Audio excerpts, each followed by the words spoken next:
ஸ்ரீ ரேவா காண்டம் 99ஆம் அத்தியாயம். நாக ஈஸ்வர தீர்த்தம் என்றழைக்கப்படும் நாகேஸ்வர தீர்த்தத்தின் பெருமை. ஸ்ரீ மார்க்கண்டேய முனிவர் கூறினார். அதன் பின்னர் மகா அரசே, எல்லா பாவக் கூட்டங்களையும் அழிக்கும் நர்மதை நதியின் தென்கரையில் நிறுவப்பட்ட வாசுகீச தீர்த்தத்திற்கு ஒருவர் செல்ல வேண்டும். யுதிஷ்டிரர் கூறினார். அன்பரே, எந்த காரணத்திற்காக வாசுகீசர் எனும் தெய்வம் நர்மதையின் தென்கரையில் நிறுவப்பட்டது? என் குருவே, அதை விரிவாக கூறுங்கள். மார்க்கண்டேய முனிவர் கூறினார்.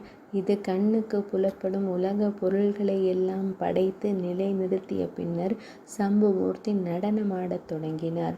அதீத செயல்பாட்டின் காரணமாக தலையிலிருந்து சடைமுடியிலிருந்து வடிந்த கங்கை நீருடன் வியர்வை கலந்து பீரிட்டது. அது கீழே விழுந்ததும் ஒரு அரவம் அதை நக்கத் தொடங்கியது.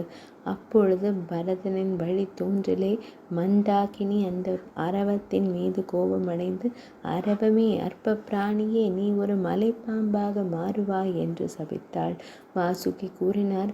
ஹரனால் முறையாக போற்றப்படும் தெய்வீக நதியே, நான் ஒரு பாவியாக இருந்தாலும் தம்மால் ஆசீர்வதிக்கப்படுவதற்கு தகுதியானவன்.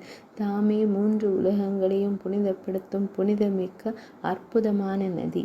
தாமே உலகியல் வாழ்விலிருந்து விடுவிப்பவள், துன்புற்றோரின் துயரத்தை அளிப்பவள், ஸ்வர்க்கத்தின் வாசலில் வீற்றிருக்கும் தேவியே, என் மீது இரக்கம் கொள்வாய்.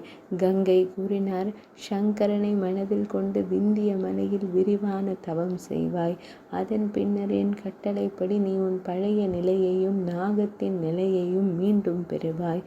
மார்க்கண்டேய முனிவர் கூறினார். பின்னர் அந்த நாகம் விந்திய மலைக்கு விரைந்து சென்று எழில்மிகு மலையில் சங்கரனாரை திருப்திப்படுத்தும் சடங்கில் ஈடுபட்டது. அது தவம் செய்ய தொடங்கியது. தினமும் அது டமருகம் கை முரசு வாசித்து கொண்டிருந்த 3 விழிகள் கொண்ட மகா தேவரை தியானித்து 100 ஆண்டுகள் நிறைவடைந்ததும் பிரபஞ்சத்தின் குரு இரக்கத்தால் மனம் உருகி அதை அணுகி, அன்பான நாகமே, பணிவுடன் என்னிடமிருந்து உனக்கான வரத்தை தேர்ந்தெடுத்துக் கொள்வாய் என்ற இந்த மென்மையான அன்பான வார்த்தைகளை கூறினார். வாசுகி கூறியது.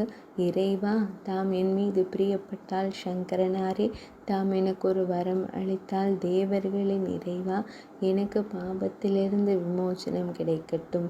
எல்லா பாவங்களையும் அளிக்கும் ஏதேனும் ஒரு தீர்த்தத்தை குறிப்பிடுவாயாக. ஈஸ்வரனார் கூறினார். பெரும் சக்தி வாய்ந்த நாகமே, நன்மைகளை அருளும் ரேவா நதியிடம் செல்வாயாக. அதன் புண்ணியமிக்க தென்கரையில் உரிய கட்டளைகளின்படி உனது புனித நீராடலை மேற்கொள்வாயாக. அவ்வாறு கூறிய பின் இறைவனார் மறைந்தார்.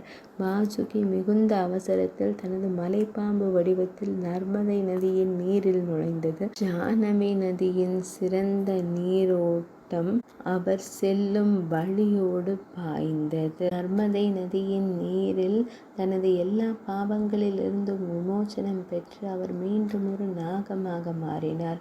யுதிஷ்டிர மன்னரே, நர்மதை நதியில் சங்கரர் பிரதிஷ்டை செய்யப்பட்டார். அதன் பிறகு நாகேஸ்வர லிங்கம் பாவங்களை அழிப்பவராக புகழ் பெற்றது. ஒரு பக்தன் 8வது அல்லது 14வது நாளில் சிவனுக்கு தேனபிஷேகம் செய்ய வேண்டும். சந்தேகமின்றி அவன் உடனடியாக பாவங்களில் இருந்து விடுபடுவான். குந்தியின் மைந்தனே, மகன்கள் இல்லாதவர்களில் சங்கமத்தில் புனித நீராடுபவர்களுக்கு கார்த்தவீரியருக்கு நிகரான ஒரு சிறந்த உன்னதமான மகன் பிறப்பான்.